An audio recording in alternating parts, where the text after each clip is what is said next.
Back now, Kenya Railways Corporation is in the process of developing the new 1,300 kilometers long standard gauge railway SGR line for passengers and cargo transportation between Mombasa and Malaba. This is the biggest infrastructure project in Kenya since independence.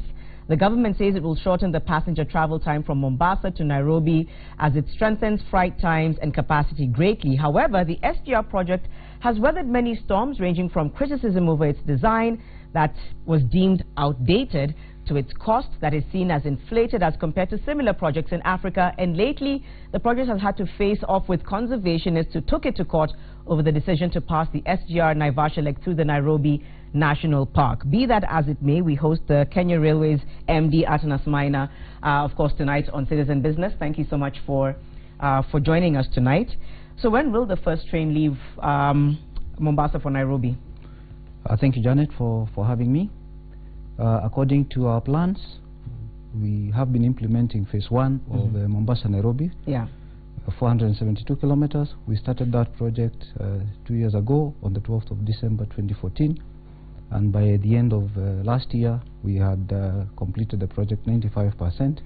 We are now done with civil works, and we are in the process of finalizing all the civil works and supply and installation of facilities.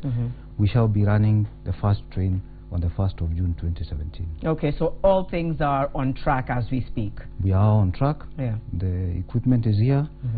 What is not here should be on the way. We'll have the necessary equipment by May. We are now doing testing and commissioning of the equipment, of the track, of the entire network, the communication and signaling. The stations are just about to be completed, and we'll be ready on that date. All right. A lot of the questions I have, by the way, from some of you who've written in. Ben says, it's a text that I picked up from Eldoret. He says, comparisons drawn between the cost and quality of the electric Ethiopian railroad and Kenya SGR. Ethiopians are getting a fast and less costly railroad as compared to Kenya. Has Ethiopia built an inferior line, or is Kenya not getting value for money? The answer to that is fairly simple, straightforward. Kenya is constructing standard gauge railway, Chinese standard class 1. Ethiopia is constructing Chinese standard class 2, and the specifications for that in terms of technology, in terms of what it is that you need to put in place are quite different. A class 1 standard gauge railway corridor is able to ferry cargo of up to 22 million tons. Class 2 is able to do cargo of up to 10 million tons. So should Ethiopia and Djibouti then have a lot more cargo to ferry, they would have to upgrade their corridor.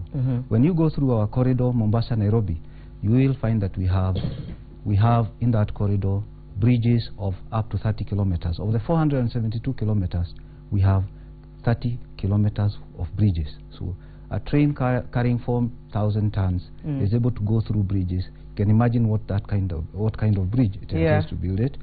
We have on that entire network great separation. That is to say, animals crossing through the line, wildlife crossing through the line, people crossing through the line, vehicles crossing through the line will not interact with that corridor. We have no level crossings. All right. It is different on the other side. Right. Pictures on your screens of the various, of course, from Morocco and Ethiopia, etc. So is it more about functionality when it comes to the SGR, or some people feeling like, as mentioned, high budget, maybe the quality mediocre, maybe not as mind-blowing, that you were trying to put it across as this very elaborate project, when in actual fact it's maybe coming across as more toned down and therefore doesn't really match up to the kind of money that was being spent on it? What do you want to say to those? It is we are working on a project whose design life is 100 years. So you will be able to run trains on that line for the next 100 years and beyond. So it's a project that will go beyond centuries. So we can't even be talking about a value. I do not know what it will be costing in 100 years to come. The same case applies to our colleagues in Ethiopia. We are building standard gauge railway in Kenya and Ethiopia. It is only that the classes are different, informed by the demand of cargo, what it is that you need to transport. These projects are funded by one lender, who is the China Exim Bank.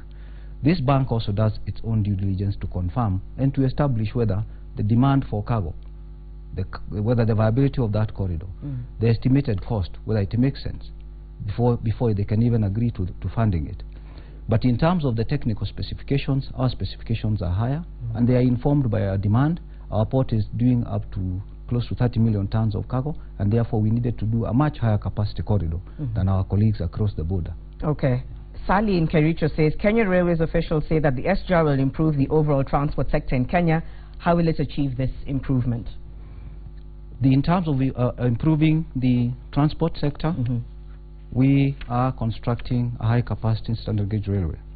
So, for example, one single train will be able to carry 4,000 tons. Yeah. 4,000 tons is equivalent of about 216 20-foot containers. Compared to the current line, we are doing about 1,000 tons. So that is about 4 times higher capacity. That train is able to do between Mombasa and Nairobi between 6 and 8 hours, while a single truck doing Mombasa Road will not be able to do Nairobi, Mombasa within 24 hours. Okay. That's high capacity, that's high speed. So in terms of economies of scale, we are able to do a lot more within the shortest possible time, get the cargo to the owner much faster, so the owner will not have to hold in their inventory, reduce the inventory they are holding, possibly reduce the borrowings they have to.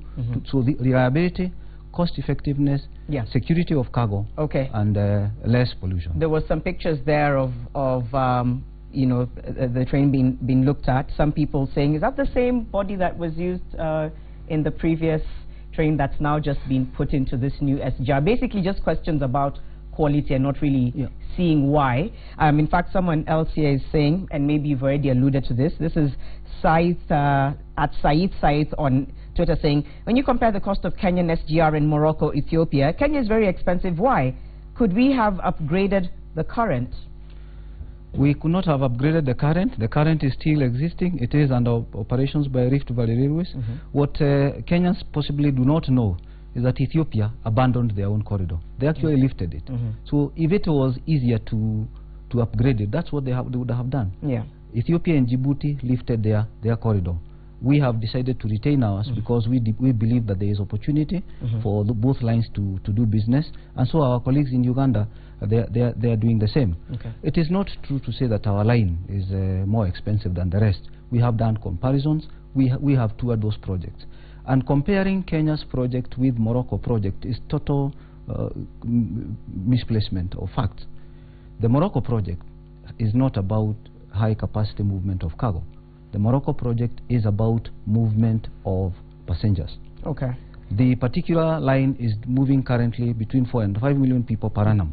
The target by the government of Morocco is to move 10 million people. They are reducing the travel time from 6 hours to 2 hours and 10 minutes.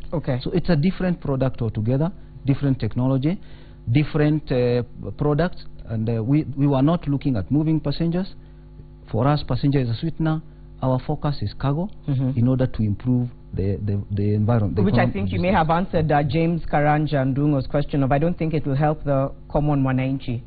That's what his concerns are. The bottom line is that this project will end up helping the common Mwananchi. One, it will make the common Mwananchi move at much faster speed than he has ever done between Mombasa and Nairobi, except on land. Cost-wise is what they're saying. Cost-wise, when you reduce the cost of doing business for the investor, when you make Kenya a more attractive investment destination for people to relocate their industries, you allow them to come and invest, produce goods and services cheaply, sell them at a much lower price for people to have access to those goods and improve on their living circumstances.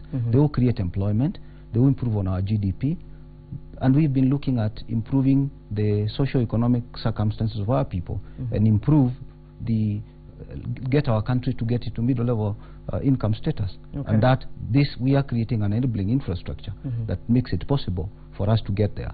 There is no single country across the world that has been able to achieve meaningful development without backbone infrastructure like we are creating. All right. Who will run the railway once it starts its operations? We have entered into a robust operations and maintenance framework with China Road and Bridge Corporation and John Holland of Australia. John Holland of Australia operate about 30% of the railway lines in Australia. They have a lot of capacity. We've done a lot of due diligence on them. They will be coming on board to work with CRBC.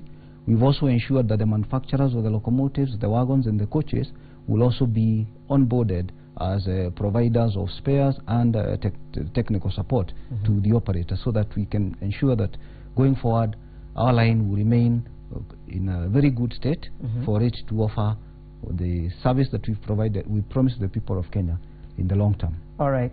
A lot of other questions are coming in, and of course many more to come. That's where we'll leave it for tonight, but certainly more to be coming in the future as the public. You've already seen the reactions across the board on social media, on mainstream media. What are your thoughts on Kenyans' reactions to all this? We are actually very humbled by the feedback that we continue to receive from the Kenyans. What you may perceive to be criticism for us is a very good thing, that people have taken interest to check what it is that we are doing. We have moved from a discussion of a project that wasn't going to happen. We are now engaging about the product offering, the offering that we are bringing to the table. And it gives us an opportunity to interrogate more what it is that we are offering to the people.